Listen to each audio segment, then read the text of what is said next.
तो दोस्तों फाइनली कनक भवन तो बंद है। जब मैं शाम के टाइम आऊँगा 4 बजे तब मैं आपको इस कनक भवन के अंदर से दर्शन कराता हूँ, दिखाता हूँ ये कनक भवन। और क्यों ये प्रसिद्ध है इसके बारे में मैं आपको तभी बताऊँगा।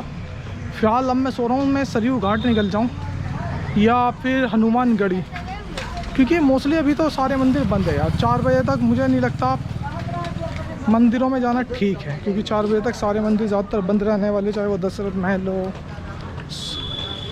तो सिर्फ मैंने सोचा है कि अब मैं सरयू गंगा निकलूं, वहाँ जाके नहाऊं और आप लोगों को दिखाऊं सरयू गंगा और उसके पीछे की कहानी कि सरयू गंगा क्यों प्रसिद्ध हुई इस कहानी के बाद। चलिए चल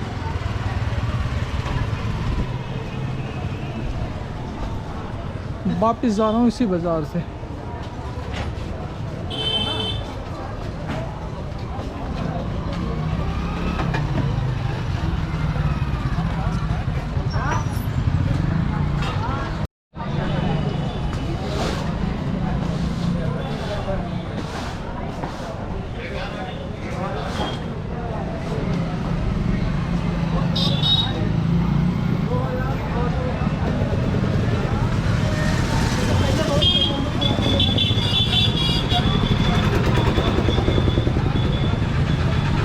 और यहाँ से दिखा रहा है भाई साहब 2100 मीटर सरयू घाट।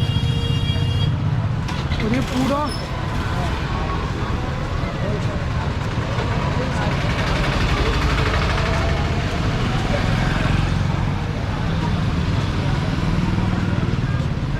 यहाँ अयोध्या में इतने मंदिर हैं वो सभी पास हैं, ज़्यादा दूर जाने की ज़रूरत नहीं है।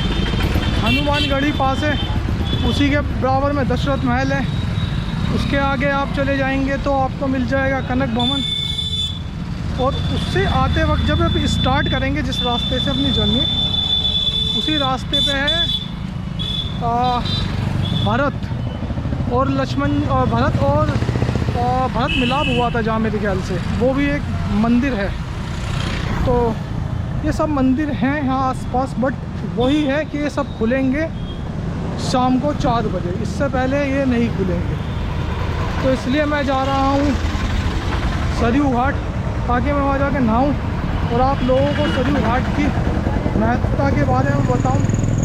और ये छोटा सा बाज़ार है, जिससे सर ऐसी फीलिंग आ रही है जैसे कि आप मथुरा वृंदावन में होते हैं ना, वहाँ चल रहे हैं। लेकिन फिर भी मथुरा वृंदावन तो फिर भी थोड़ा डेवलप होता जा रहा है, बट ये मुझे ऐसे लग रहा है जैसे गांव सा है ये पूरा। ये यहाँ का मेन बाज़ार है, मेन बाज़ार। उससे आप आइडिया लगा सकते हैं कि कैसा है। तो दोस्तों इस टाइम बचा है 1600 मीटर। गर्मी बहुत है यार, पब्लिक जा रही है। तो भाइयों यहाँ से बचा है पूरा 1 किलोमीटर और ये कुछ आ गया है राजकीय तुलसी उद्यान अयोध्या। सामने आप मेरे पीछे देख रहे होंगे वो तुलसी जी बैठे हैं और ये उनको समर्पित एक पार्क है, क्या इसमें पानी भरा हुआ है और इसी के बराबर में लगते मंदिर है। और आप देख रहे हैं अयोध्या में आपको बहुत सारे मंदिर मिल जाएंगे, बहुत सारे।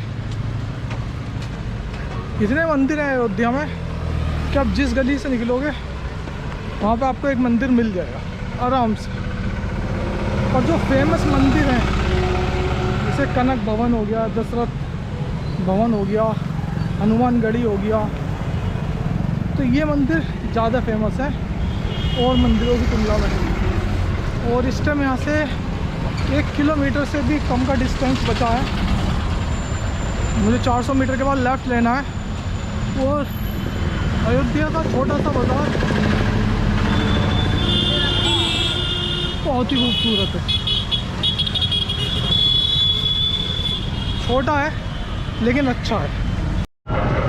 तो भाइयों फाइनली सरयू घाट पहुंच गए हैं, मैं आपको दिखा देता हूं।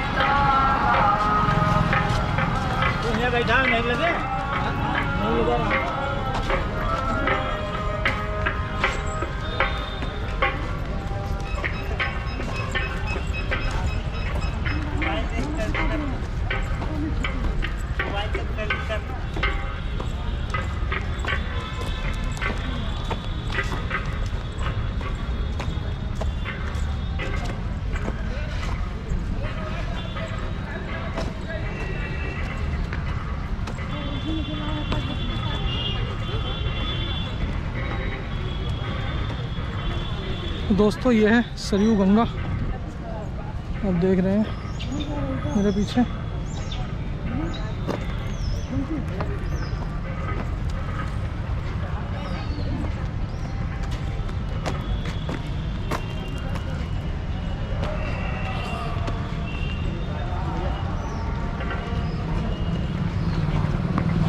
तो चलिए हम भी नहाते हैं सरयू गंगा में और देखते हैं पहले कपड़े कहाँ रख सकते हैं, प्रसाद वरसाद लेते हैं, फिर सरयू गंगा में माँ गंगे में डुबकी लगाते हैं और फिर मैं आपको बताता हूँ इसकी पूरी कहानी कि ये क्यों प्रसिद्ध हुई इतनी। तो चलिए पहले नहाने की जगह देखते हैं। ये घाट बने हुए हैं, घाट के 18, 17 इस तरह से मेरे ख्याल से एक तक घाट है। तो मैं पहले देख रहा हूँ कि ये घाट कहाँ तक पहुँचे हुए हैं, कहाँ तक मतलब इनकी दूरी है, उसके बाद डिसाइड करूँगा कि कहाँ नहाता हूँ।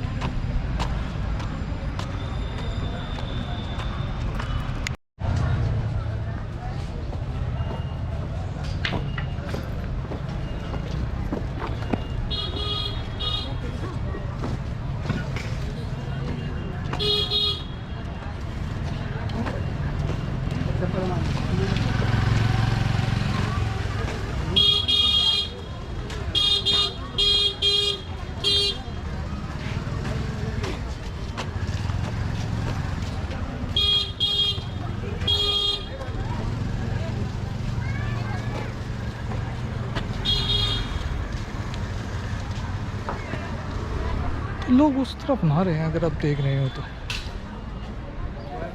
मैं सोच रहा हूँ उस तरफ ही चला जाए भीड़ में या नहीं,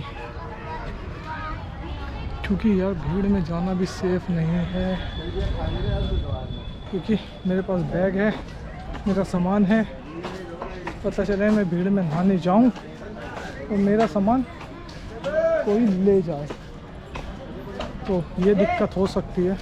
फिलहाल जा रहा हूँ उस तरफ, देखता हूँ क्या व्यवस्था है नहाने की, फिर आप लोगों को अपडेट देता हूँ। ये छोटा सा पुल आ गया है।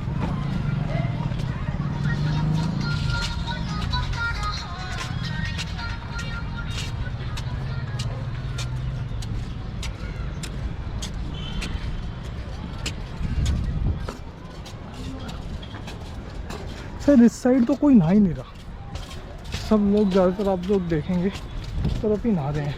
तो मैं भी इधर ही आ गया हूँ, क्योंकि भाई इधर अगर डूबे तो कोई बचाएगा भी नहीं, वैसे तैरना आता नहीं। उस टाइम यार तो सुनेगा और हालत हो रही है ख़राब, तो पहले नहाता हूँ फिर आप लोगों से बात करता हूँ। तो दोस्तों फाइनली ये जगह मिल गई है, यहाँ नहाता हूँ और यहाँ से नज़ारा व्यू भी अच्छा है। यहाँ नहाता हूँ फिर आप लोगों को आगे की अपडेट देता हूँ नहाने के बाद। दोस्तों ये है सरयू घाट और इसमें पानी बहुत ही कम है, मतलब मीन्स आप दूर तक चले जाओ डूबोगे नहीं। ये जो आप दूर तक देख रहे हैं सीधे खड़े हैं, बैठे हुए हैं अपने पैरों के बल, मतलब सब इतना पानी है कि आप मुझे देख सकते हैं। बस इस टाइम इतना मज़ा आ रहा है बहुत ही।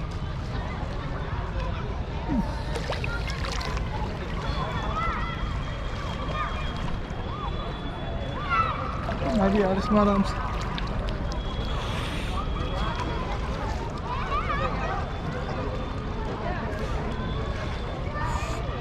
तो एक डुबकी मार लेता हूँ इसमें तो डुबकी भी नहीं लगने की यार, इतना सा पानी है ये। और मुझे लगा था इसमें बहुत सारा पानी होगा, मतलब मीन्स डूब जाएंगे लोग। जब मैंने यहाँ पे देखा बहुत से लोगों को तो पता चला कि वो लोग तो अपने पैर बिल्कुल सीधे लेटे हुए हैं, मतलब अगर मुझे तैरना नहीं आता, मैं लेटा हुआ हूँ और ये रहा। और अगर आपको दिख रहा हो तो ज़मीन बिल्कुल साफ क्लियर दिखाई दे रही है यार, बिल्कुल क्लियर है वो ज़मीन।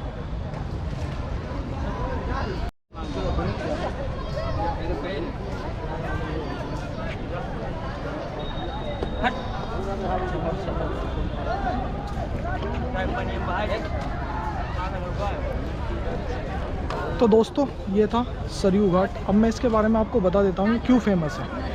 कहते हैं सरयू पे जब भगवान रामचंद्र जी ने जल समाधि दी थी सरयू में, तो वो इसी जगह दी थी। आप मेरे पीछे देख रहे होंगे। तो ये देख के शिवजी जी बहुत क्रोधित हो गए थे और उन्होंने सरयू जी को श्राप दिया कि आपके जल में जो भी स्नान करेगा या जो भी पूजा पाठ का कार्य करेगा वो संपन्न नहीं होगा। यानी कि जो नहाएगा उसे पुण्य नहीं मिलेगा, बल्कि वो पाप का भागीदार बन जाएगा जो आपके जल में नहाएगा।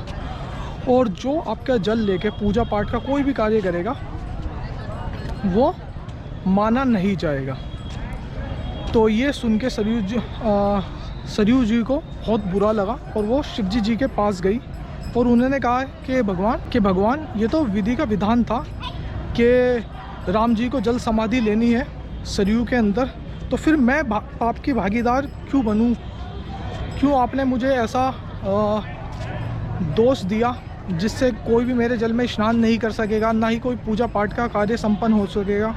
तो शिवजी जी ने कहा कि मैं अपने शब्द तो वापस नहीं ले सकता हूँ, लेकिन हाँ कुछ कह सकते हैं रियायत है कि अगर कोई भी आपके जल में स्नान करेगा तो उसे पाप नहीं लगेगा, लेकिन आपके जल से कोई भी पूजा पाठ का कार्य नहीं संपन्न होगा, क्योंकि आपके जल में प्रभु श्री राम ने जल समाधि दी है। तो इसलिए आप देखते होंगे पूरे सरयू घाट पे ना कोई मुंडन हो रहा है किसी का, ना ही कोई पंडित वगैरह बैठे हैं पूजा पाठ कराने के लिए, क्योंकि इनके जल से कोई पूजा पाठ का कार्य संपन्न ही नहीं हो सकता।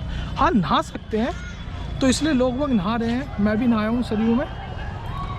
और पर पूजा पाठ का कार्य सरयू में संपन्न नहीं हो सकता, तो इसलिए यहाँ से जल भर के ना ले जाएं अपने घर पे, या कोई आपके घर पे भगवान का कोई सामान है या कोई मूर्ति है तो वो सरयू के जल में विसर्जित ना करें। क्योंकि अगर आप ऐसा करती हैं या करते हैं तो आप जाने अनजाने में पाप के भागीदार बन जाएंगे। इसलिए कोई ऐसा कार्य ना करें जिससे आपको भविष्य में परेशानी हो। बोलो जय श्री राम। दोस्तों अगर आपको ये वीडियो अच्छी लगी हो तो प्लीज़ वीडियो को लाइक करें, शेयर करें, सब्सक्राइब करें। चैनल पर पहली बार आए हैं तो प्लीज़ बेल आइकन ज़रूर दबाएं। Thank you.